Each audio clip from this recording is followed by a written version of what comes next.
मेरा पति मेरा बहुत ख्याल रखता था, मेरे लिए महंगी महंगी चीज़ें लेकर आता था, जबकि उसकी इतनी औकात नहीं थी। मैं हैरान हो जाती थी कि इतना सब कुछ कहाँ से लेकर आता है। पर एक काम वो बहुत ही अजीब करता था, मुझे बहुत खुश कर देता, मेरे लिए मेरी पसंद की चीज़ें और खाना लेकर आता, लेकिन खुद रात होते ही दूसरे कमरे में जाकर सोता।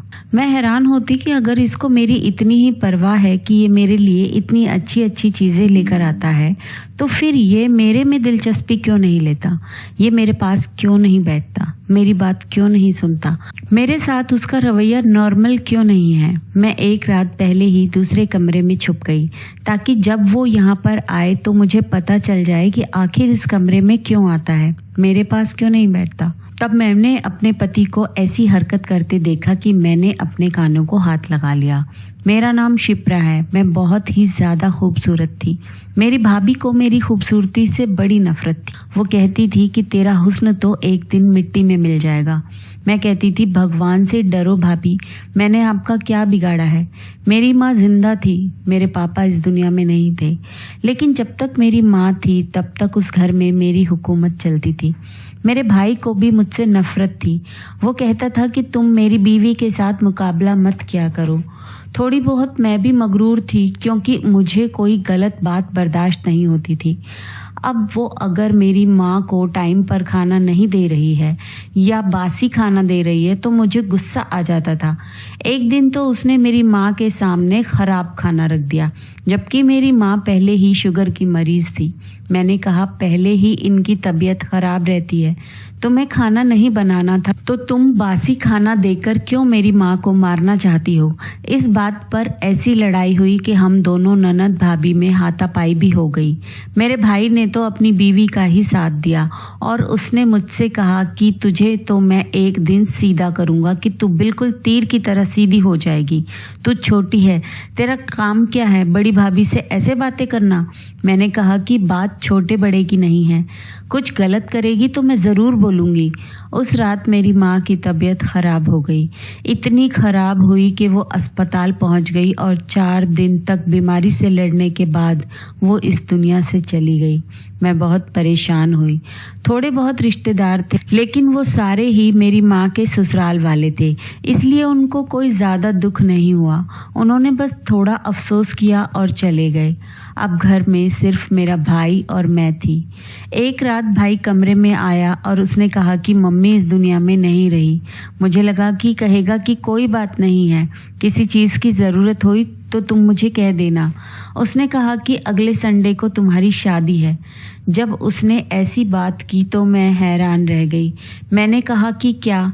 उसने कहा कि हाँ, तुम्हारी शादी कर रहा हूँ, अपने घर की हो जाओगी तो अच्छा रहेगा। मेरे में इतनी जुर्रत ना थी कि पूछूं कि मेरी शादी किससे कर रहे हो, पर इतनी जल्दी शादी? उसने कहा कि बस शादी की रस्म है, क्योंकि अभी अभी माँ मरी है, तेरे दिल में कोई अरमान है तो उसको दिल में ही दबा लेना।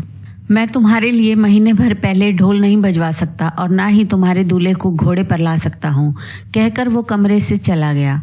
मैंने तकिए पर सर रखकर रोना शुरू कर दिया, लेकिन फिर दिल को ये सोचकर तसल्ली कर ली कि चलो शादी तो एक दिन होनी ही थी, अगर हो जाएगी तो मेरा अपना घर तो होगा, किसी की गुलामी तो नहीं करनी पड़ेगी। भाभी से तो जान छूटेगी, वरना किसी और तरह से तो भाभी से जान छूट नहीं सकती। यही सोचकर मैं दिन गुजारने लगी, लेकिन शादी वाले दिन ये देखकर हैरान रह गई कि मेरे भाई ने मेरे लिए किस टाइप के इंसान से मेरी शादी तय की थी। शायद इसमें भी मेरी भाभी की कोई चाल थी, क्योंकि जब भी लड़ाई होती थी मेरी भाभी दुश्मन बन जाती थी। मुझे लगता था कि वो किसी दिन ज़रूर ही मुझसे बदला लेगी, और आज उसने यही किया था। वो कामयाब हो गई थी, क्योंकि मेरा दूल्हा तो अजीब सी हालत में बैठा था। उसे देखकर कोई बच्चा भी अंदाज़ा लगा सकता था कि वो कोई नॉर्मल इंसान नहीं था, बल्कि एक पागल था, क्योंकि उसने हाथ में टॉफ़ियाँ पकड़ी हुई थी जिसको वो खा रहा था।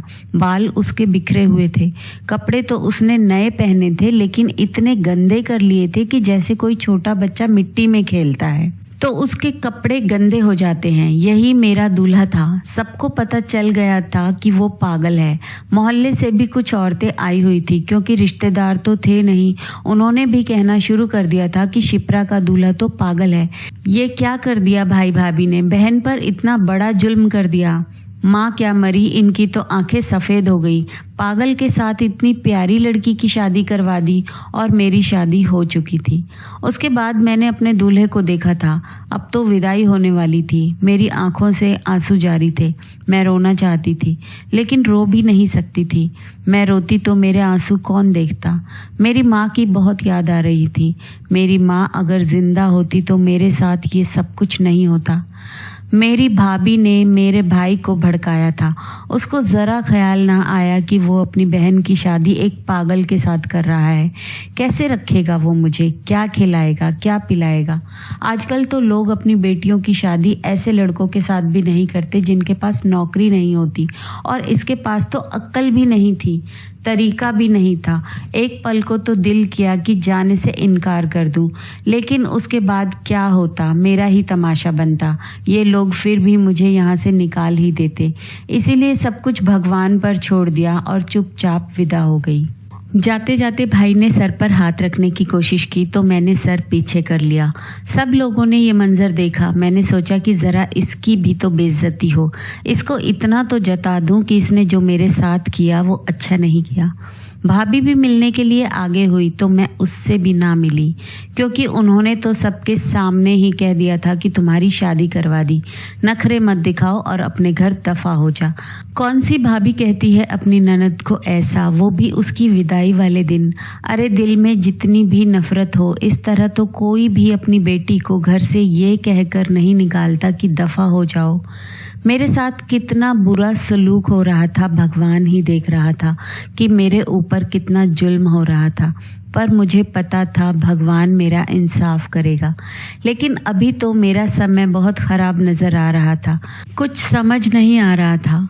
मेरा दूल्हा पागल था लेकिन उसका घर अच्छा था। 3 कमरों वाला घर था। वहाँ पर उसका एक भाई भी था। मुझे लगा कि वो भी इसी घर में रहता है, लेकिन जब रात हुई तो उसकी जगह उसका भाई कमरे में आया। मैं ज़रा घबरा गई। उसने कहा, भाभी घबराने की ज़रूरत नहीं है, दरअसल ये भी मेरा अपना घर है। वहाँ दूसरी जगह भी मेरा घर है जहाँ पर मेरे बीवी बच्चे मेरा इंतज़ार कर रहे हैं। अब आपको ही इसे संभालना है। वो क्या है कि मेरी बीवी की इससे नहीं बनती, क्योंकि उसके साथ इसके संबंध अच्छे नहीं हैं। माँ बाप हमारे भी नहीं हैं, बस अब आप है और आपका पति है। ये घर है। अगर आपको समझ ना आए कि कौन सी चीज़ कहाँ पर रखी है तो फ़ोन करके पूछ लीजिएगा। दीवार पर मेरा नंबर लिखा हुआ है, पर अगर ये ज़्यादा तंग करने लगे तो आप मुझे बुला सकती हैं। लेकिन देखिए, मैं भी बाल बच्चेदार हूँ। मेरी बीवी को मेरा यहाँ आना जाना ज़्यादा पसंद नहीं है। अगर कोई बहुत ही ज़्यादा इमरजेंसी हो तो फिर आप मुझे बुला लीजिएगा, वरना खुद ही हालात को संभालने की कोशिश कीजिएगा, क्योंकि अब ये है तो आपका ही पति और आपको इसके साथ ही रहना है। मैं समझ रही थी कि मेरी ज़िंदगी कितनी बुरी होने वाली थी। मैंने हाँ में सर हिला दिया और मैं क्या कह सकती थी। उसने कहा, भगवान आपकी मदद करे, आप परेशान मत होना, एक दिन सब कुछ ठीक हो जाएगा। मुझे पता था कि वो तसल्ली दे रहा है, लेकिन फिर दोबारा कहा कि मैं आपको बताने की कोशिश कर रहा हूँ कि भाभी, एक दिन सब कुछ ठीक हो जाएगा, आप बिल्कुल भी परेशान मत होना। पता नहीं उसने इस बात को 2 बार क्यों बोला और इतना ज़ोर देकर क्यों बोला। फ़िलहाल तो मुझे कुछ समझ नहीं आ रहा था। मैंने कहा, ठीक है। मेरा पति दूसरे कमरे में बैठा था। मैं जब उसके कमरे में गई तो हैरान रह गई। ये कमरा शायद उसी का था। यहाँ पर काफ़ी सारी चीज़ें टूटी हुई थी और कुछ खिलौने वगैरह भी पड़े थे। शायद उसका दिमाग बचकाना था। उसने मुझे देखा तो मैं डर गई। मुझे लगा ये मुझसे कोई बात करेगा, कुछ बोलेगा या कोई काम कह देगा, पर उसने ऐसा कुछ नहीं किया। मैं चुपचाप जाकर अपने कमरे में सो गई। मेरा दिल तो किया दरवाजे को अंदर से कुंडी लगा लूं, लेकिन फिर मैंने ऐसा नहीं किया। कहने में बड़ा अजीब लगता है, लेकिन इतनी सुकून की नींद पहले कभी नहीं आई थी। आँख खुली तो हैरान रह गई। सामने मेरा पति बैठा था। उसे देखकर मैं डर गई, लेकिन फिर जब मैंने टेबल की तरफ देखा तो मेरी आंखें खुली की खुली रह गई। टेबल पर तो नाश्ता पड़ा हुआ था। नाश्ता तो बाजार का लग रहा था। मैंने उसकी तरफ देखा और आसपास देखा। मुझे लगा शायद उसका भाई आया है और वही नाश्ता लेकर आया है, लेकिन घर में कोई नहीं था। बाहर वाला दरवाज़ा तो अभी भी बंद था। रात को मैंने खुद कुंडी लगाई थी। मेरे पति ने मुझे कहा कि नाश्ता कर लो और वो भी नाश्ता करने के लिए बैठ गया। मैं हैरान रह गई। मैंने सोचा इसको इतना पता है कि हमारी शादी हुई है तो बाज़ार से नाश्ता लेकर आना है। फिर ये कहाँ से पागल हुआ। लेकिन फिर उसने अजीब सा गाना गाना शुरू कर दिया। ये किसी का कार्टून का गाना था। तो मैं समझ गई कि शायद ये एक नॉर्मल सी हरकत है। शायद इसे भी भूख लगी होगी और उसके पास थोड़े बहुत पैसे हों। इतना काम तो कोई छोटा बच्चा भी कर लेता है। खैर मैंने नाश्ता कर लिया। उसके बाद मैं घर को साफ करने लगी। मैं ये पूछना भूल ही गई थी कि ये घर कैसे चलता है, लेकिन फ़िलहाल तो घर में ज़रूरत की सारी चीज़ें पड़ी हुई थी। मैंने उसके भाई का नंबर मिलाया पर नंबर नहीं मिल रहा था। मैंने दोपहर का खाना भी बना लिया। मेरे घर में ऐसे ही चलने लगा।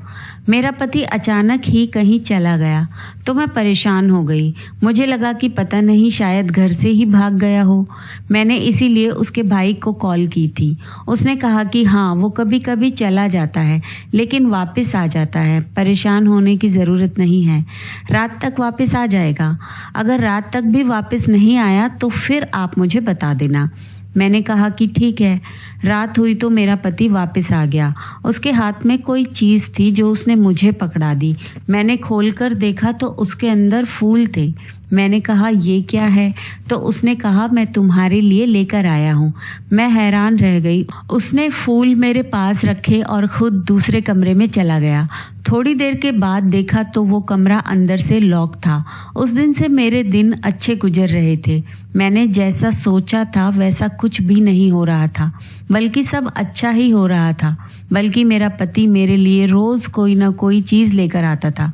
पता नहीं उसके पास पैसे कहाँ से आते थे। घर में भी हर चीज़ मौजूद थी। जब घर का सामान थोड़ा ख़त्म होने लगा तो एक दिन उसका भाई आया और उसने आकर मुझे 20,000 रुपये दिए। मैंने कहा कि ये घर भी आप ही चलाते हैं? उसने कहा कि नहीं, ऐसी कोई बात नहीं है। दरअसल हम दोनों भाइयों के नाम कुछ दुकानें हैं, उनका किराया आता है। आपको 20,000 रुपये हर महीने मिल जाया करेंगे। आज 1 तारीख है तो मैं आपको पैसे देने के लिए आया हूँ। मैंने कहा ठीक है। मैंने घर की ज़रूरत का सामान ले लिया। उस घर में टीवी भी था, एसी भी था, सब कुछ था। एक दिन भूले भटके मेरे भाई भाभी यहाँ आ गए। उनको तो पता था कि उन्होंने मेरी शादी पागल से करवाई है और मुझे पता था कि देखने आए होंगे कि मेरा क्या हाल हुआ है। लेकिन जब मुझे देखा तो हैरान रह गए। मैंने नया जोड़ा पहना हुआ था। मेरी भाभी ने कहा कि ये जोड़ा कहाँ से आया? इन लोगों ने तो तुम्हारे लिए सिर्फ 2 ही जोड़े बनवाए थे और हमने भी तुम्हारे लिए कुछ नहीं बनवाया। मैंने कहा मेरे पति ने मुझे ला कर दिया है। उसने कहा कि तुम्हारे पति को तो मुंह तक धोना नहीं आता तो तुम्हारे लिए जोड़ा कहाँ से लाएगा? मैंने कहा कि उसी ने मुझे ला कर दिया है। और आपको किसने कहा कि उसे मुंह धोना नहीं आता? ये देखिए, मैं आपको दिखाती हूँ कि मेरे लिए क्या क्या लेकर आया है। जब मैंने सारी चीज़ें अपनी भाभी को दिखाई तो वो भी हैरान रह गई। उन्होंने कहा कि ये सब कुछ कहाँ से लेकर आ रहा है? कहीं ये चोरी करके तो नहीं ला रहा? मैंने कहा कि ये चीज़ें तो बिल्कुल नई हैं। उसने कहा नई तो नहीं लग रही। ये क्या बात हो गई? उनको तो ऐसे हो गया जैसे तीर निशाने पर नहीं लगा, कि जैसे वो मेरे साथ कुछ बुरा करना चाहती थी पर बुरा नहीं हुआ। तो बड़े परेशान सी हो गई थी। खैर मैंने भी सर उठाकर उनको सारी चीज़ें दिखाई और मैं बड़ी खुश हो गई। मेरी भाभी ने कहा देखो, शायद मैंने जल्दबाजी में आकर गलत फैसला कर दिया था, लेकिन तुम तो खुश लग रही हो। मैंने अपने भाई को भी कहा कि आपने कोई गलत फैसला नहीं किया। मैं वाकई खुश हूँ। मुझे कोई दिक्कत नहीं है। मुझे इस घर में किसी चीज़ की कोई कमी नहीं है। हम भी तो गरीब लोग ही थे ना। अगर हमारी शादी होती तो हमारे जैसे लोगों में ही होती। लेकिन ये देखो, ये लोग तो आपसे भी अच्छे हैं। इस घर में तो एसी भी लगा हुआ है। गर्मी होती भी है तो सुकून की नींद आती है। मेरी भाभी का मुंह लटक कर रह गया था। मुझे पता था कि घर जाते ही वो मेरे भाई से झगड़ा करेगी। अच्छी बात है, मुझे खुश देखकर घर जाते हैं, आपस में झगड़ा करते हैं। यही उनकी सज़ा थी। मेरा पति मुझसे कोई बात नहीं करता था। मेरे लिए चीज़ें भी लेकर आता, मेरा ख्याल भी रखता, मेरा ध्यान भी रखता था। एक दिन मैं जा रही थी कि मेरे पाँव में कांच के टुकड़े से लग गई, तो उसने मेरे पाँव पर पट्टी बांधी। लेकिन रात होती तो वो दूसरे कमरे में चला जाता था और अंदर से लॉक लगा लेता था। मैं बड़ी परेशान होती थी कि ये किस किस्म का मामला है। मैं उससे बात करना चाहती थी, पूछना चाहती थी। मैंने फिल्मों ड्रामों में देखा था कि मोहब्बत से इंसान ठीक हो जाता है। शायद मैं भी उसको ठीक कर लेती, और अगर वो ठीक हो जाता तो फिर इस दुनिया का सबसे अच्छा मर्द होता, क्योंकि खूबसूरत वो था ही, जवान भी था, पैसों की भी कोई कमी नहीं थी, घर भी उसका अपना था और इतना सारा सामान भी था। अगर ऐसा ही होता तो मेरी पूरी ज़िंदगी सेट हो जाती। लेकिन वो मुझसे बात नहीं करता था। मेरी एक दोस्त पागलों की डॉक्टर बन गई थी। उसने मुझे एक बार बताया था कि ऐसे लोगों को बहुत प्यार और मोहब्बत की ज़रूरत होती है, और अगर इनकी ज़िंदगी में कोई हो तो उसे बहुत प्यार और मोहब्बत देते हैं, मतलब आम इंसान से ज़्यादा। लेकिन यहाँ पर तो मामला उल्टा था। आहिस्ता आहिस्ता मुझे बात समझ आने लगी कि जो भी मामला है उसका ताल्लुक उस कमरे से ज़रूर है, क्योंकि मेरा पति उस कमरे में ही चला जाता था। इसीलिए मैंने सोच लिया कि मुझे पता लगाना होगा कि उस कमरे में क्या करता है। मैं एक बार उस कमरे में गई थी। वहाँ पर ऐसा कुछ भी नहीं था।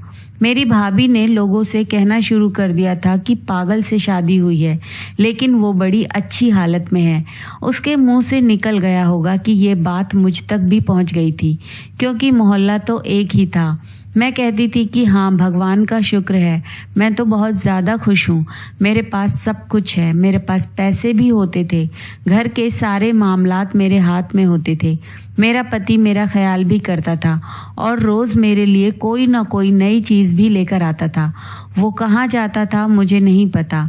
मैं एक बार उसके पीछे पीछे गई, लेकिन मुझे रास्ते का नहीं पता था, इसीलिए मैं वापस आ गई। मैं कहीं गुम ना हो जाऊं, और वो तो मेरी आंखों के सामने से न जाने कहाँ चला गया। उसे रास्तों का बहुत अच्छी तरह पता था। शायद किसी बाग में बच्चों के साथ खेलने के लिए जाता होगा, क्योंकि उसके पास इस तरह का काफ़ी सारा सामान था। इसीलिए मैंने इस बात पर ज़्यादा ध्यान नहीं दिया। लेकिन मुझे ये बात ज़रूर पता लगानी थी कि कमरे में क्या करता है, और वो दिन के वक्त कमरे को ताला लगाकर चला जाता था। एक दिन मैंने चाबी गायब कर दी और ताला भी खोल दिया। उसको ताला नहीं मिला तो वो बगैर ताला लगाए ही चला गया। मेरा प्लान था कि मैं उससे पहले ही कमरे के अंदर छुप जाऊंगी, और जब वो कमरे में आएगा तो मुझे पता चल जाएगा कि वो क्या कर रहा है। लेकिन जैसे ही घर में आया, मुझे तलाश कर रहा था। मुझसे कभी कभी थोड़ी बहुत बातें भी कर लेता था। उसको मेरा नाम भी याद हो गया था, मुझे मेरे नाम से ही बुलाया करता था। कभी कभी देखकर बड़ा दुख होता था कि ये भी तो किसी की औलाद है, कितना खूबसूरत नौजवान है, और इसके साथ ना जाने क्या हुआ कि ये पागल हो गया। जाहिर है ये पागल पैदा तो नहीं हुआ होगा, क्योंकि कहते हैं ऐसे लोगों की उम्र कम होती है। शायद इसके साथ कुछ हादसा हुआ हो। मैंने उसके भाई से भी पूछने की कोशिश की थी, पर उसने मुझे कुछ नहीं बताया था कि वक्त के साथ साथ आपको सब कुछ पता चल जाएगा। ये किस किस्म की बात थी, वक्त के साथ कैसे पता चलता? मुझे मेरे पति की पुरानी तस्वीरें मिली थी। वो शक्ल से बहुत ही गुस्से वाला और जिद्दी लगता था। ऐसा लगता था कि जैसे पूरे खानदान का सबसे खूबसूरत नौजवान था। लेकिन फिर ऐसे हाल पर कैसे पहुंच गया? कहीं इसको किसी की बद्दुआ तो नहीं लगी थी? मेरे मन में ऐसी ही उल्टी सीधी बातें और सवाल आते रहते थे। आज तो मुझे पता चल ही जाना था। फिर उसके बाद मैं देखती कि मुझे क्या करना है, कहीं कोई ऐसी वैसी बात ना हो। मेरा पति फिर से मेरे लिए कोई चीज़ लेकर आया था। कमरे में गया, लेकिन उसने महसूस किया कि मैं कमरे में नहीं हूँ, तो वो चीज़ वहीं पर रख दी। मुझे थैला रखने की आवाज़ आई थी। वो उस कमरे में आ गया। मैं कमरे के अंदर ही छुपी हुई थी। उसने दरवाजे को अंदर से लॉक लगा लिया और कुर्सी पर सर पकड़कर बैठ गया। मैं पर्दे के पीछे से उसको देख रही थी। उसको अंदाज़ा भी नहीं था कि मैं कमरे के अंदर हूँ। वो सर को ऐसे अंदाज में पकड़े बैठा था, ऐसा लगता था जैसे कोई बड़ा आदमी कुछ सोच रहा है। उसके चेहरे पर से अचानक से पागलों वाले जज्बात ही गायब हो गए थे। अभी से मामला मुझे कुछ गड़बड़ लग रहा था। कोई ना कोई बात थी जो नॉर्मल नहीं थी। थोड़ी देर के बाद उसने अपनी जेब से एक बड़ा सा फ़ोन निकाला। मैं हैरान रह गई कि ये बड़ा फ़ोन इसके पास कब आया, और फ़ोन भी बिल्कुल ठीक ठाक था, टूटा हुआ भी नहीं था, जबकि बाकी उसकी सारी चीज़ें टूटी हुई थी। फ़ोन पर किसी से बात करने लगा, और जब उससे बात करनी शुरू की तो मेरी तो ऐसी हालत ख़राब हुई कि मैं हैरान रह गई। वो तो किसी समझदार आदमी की तरह बातें कर रहा था और कह रहा था कि देखिए, मैंने आपसे पहले डील की थी और ये पैसे कारोबार में लगा दीजिए, जो मेरी किस्मत में होगा, जो मेरा नसीब होगा, मुझे मिल जाएगा। मैं हैरान रह गई थी कि वो मेरा पति, जो दुनिया के सामने पागल बना हुआ है, यहाँ पर बैठकर बिजनेस की डीलें कर रहा था, लेकिन फिर दुनिया के सामने क्यों पागल बना हुआ था और अपनी बीवी से झूठ क्यों बोल रहा था। अपनी बीवी को तो बता सकता था। दिल तो किया कि उसके सामने आ जाऊं, लेकिन फिर सोचा कि देखती हूँ ये क्या करता है। फिर थोड़ी देर के बाद जेब से काफ़ी सारे पैसे निकाले और फिर उनको एक साइड पर रख दिया। फिर दोबारा से किसी को फ़ोन किया। इस बार मुझे समझ आया कि वो किसको फ़ोन कर रहा है। वो अपने भाई को ही फ़ोन कर रहा था। उसने कहा कि मेरा दिल करता है मैं शिप्रा को सब कुछ बता दूं। वो मेरी बीवी है, मैं उसके साथ रहना चाहता हूँ। शायद दूसरा शख्स ये कह रहा था कि जल्दबाजी ना करो, तो उसने कहा कि जल्दबाजी कैसी, हमारी शादी को 4 महीने होने वाले हैं। जब मेरा जिक्र हुआ तो मैं सामने आ गई।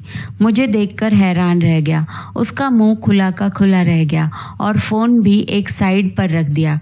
मैंने कहा कि ये सब कुछ क्या है, क्यों दुनिया के सामने पागल बने हुए हैं आप? मैंने सब कुछ सुन लिया है। उसने कहा कि देखो, मैंने आज या कल तुम्हें बताना ही था। मैंने कहा कि मुझे सारी बात बताओ, आखिर बात क्या है? मेरे आंखों में आंसू आ गए। तो उसने कहा कि रो क्यों रही हो? मैंने कहा मुझे नहीं पता, बस मुझे रोना आ रहा है, मुझे बता दो कि क्या बात है। उसने मुझे ऐसी बात बताई कि मैं हैरान रह गई। उसने कहा कि मैं पूरे मोहल्ले का सबसे समझदार और पढ़ा लिखा लड़का था। मेरी बहुत अच्छी नौकरी भी थी, अभी भी मैं उसी नौकरी में हूँ, लेकिन सारी रात बैठकर ऑनलाइन काम करता हूँ। मैंने कहा कि पागल बने क्यों फिरते हो? तो उसने कहा कि मेरी कुछ लोगों के साथ दोस्ती थी, पर मुझे नहीं पता था कि वो किस तरह के लोग थे। एक दिन हम लोग कहीं चले गए, वहाँ पर हमारा छोटा सा झगड़ा हो गया और हमारे हाथों एक आदमी मर गया। तो सारा इल्ज़ाम उन्होंने मुझ पर लगा दिया। अगर मैं पागलपन का नाटक ना करता तो मुझे सज़ा हो जाती और मेरी सारी ज़िंदगी जेल में गुजर जाती, क्योंकि वो सब लोग भाग गए। पर मैं उस आदमी की जान बचाने के चक्कर में वहीं पर रह गया, लेकिन वो भी इस दुनिया से चला गया और इल्ज़ाम मुझ पर आ गया। मुझे पुलिस पकड़कर ले गई थी। अभी भी वो लोग इसी मोहल्ले में रहते हैं। उनका मेरी वजह से नुकसान हुआ, इसीलिए मुझे पागलपन की एक्टिंग करनी पड़ी। लेकिन सुना है अब उन्होंने अपना घर बार बेच दिया है और 1 महीने के बाद यहाँ से जा रहे हैं। बस उनके बाद मैं अपने तरीके से रह सकता हूँ। तुम्हें ये सब कुछ मैंने इसलिए नहीं बताया कि एक दफ़ा वो लोग यहाँ से चले जाएं तो फिर मैं तुम्हें भी बता दूंगा। तुम्हारे भाई ने जब कहा कि उसे ये रिश्ता कबूल है तो हम लोग बड़े हैरान हुए थे, इसीलिए मैंने बिना देखे ही शादी के लिए हाँ कह दिया। सोचा कोई तो पुण्य कमा लूँ। तुम्हें बचाने की खातिर तुमसे बहुत मोहब्बत करता हूँ। तुम बहुत अच्छी लगती हो। बाहर जाता हूँ तो वो भी काम के सिलसिले में ही जाता हूँ। तुम्हारा चेहरा मेरी आंखों के सामने आ जाता है तो फिर सोचता हूँ तुम्हारे लिए कोई चीज़ ले लूँ। सोचता हूँ कहीं तुम हालात से तंग आकर मुझे छोड़कर ना चली जाओ कि एक पागल के साथ मेरी ज़िंदगी बहुत बुरी गुजर रही है। इसीलिए तुम्हारे सारे नाज नखरे उठाने की कोशिश करता हूँ। तुम्हारे लिए तोहफे लेकर आता हूँ कि कम से कम तुम खुश रहो। तुमसे बहुत मोहब्बत करता हूँ। मेरी आंखों में फिर से आंसू गिरने लगे। उसने कहा कि अब क्यों रो रही हो? मैंने कहा कि खुशी से रो रही हूँ। उसने कहा अजीब हो, दुख से भी रोती हो और खुशी से भी रोती हो। अरे देखो, मैं तुम्हारा पति हूँ। तुम्हारी ज़िंदगी बहुत अच्छी होने वाली है। 1-1.5 महीने तक हमें नाटक करना होगा और इसके बाद सब कुछ ठीक हो जाएगा। मैंने कहा कि मुझे कोई दिक्कत नहीं है, मैं तो सोच रही हूँ कि भगवान ने मेरे कौन से पुण्य का मुझे तोहफा दिया है। मैंने कभी किसी का बुरा नहीं किया था, पर मेरे अपने भाई ने मेरे साथ इतना बुरा किया, और शुक्र है कि आप बिल्कुल ठीक हैं। उसने कहा कि परेशान नहीं हो, सब कुछ ठीक है और हमेशा ठीक रहेगा। मैं तुम्हारा पति हूँ, हमेशा तुम्हारा ख्याल रखूँगा, तुम्हारे साथ रहूँगा, तुम्हारी ज़िंदगी बहुत अच्छी होगी। और ऐसा ही हुआ। आहिस्ता आहिस्ता ये बात मशहूर कर दी। मैंने अपने पति का इलाज करवा लिया और हमारी ज़िंदगी मिसाल बन गई। तो दोस्तों, कहानी पसंद आई हो तो वीडियो को लाइक करें और ऐसी ही अच्छी अच्छी कहानियाँ सुनने के लिए हमारे चैनल को सब्सक्राइब ज़रूर करें और ज़्यादा से ज़्यादा शेयर करें। Thank you.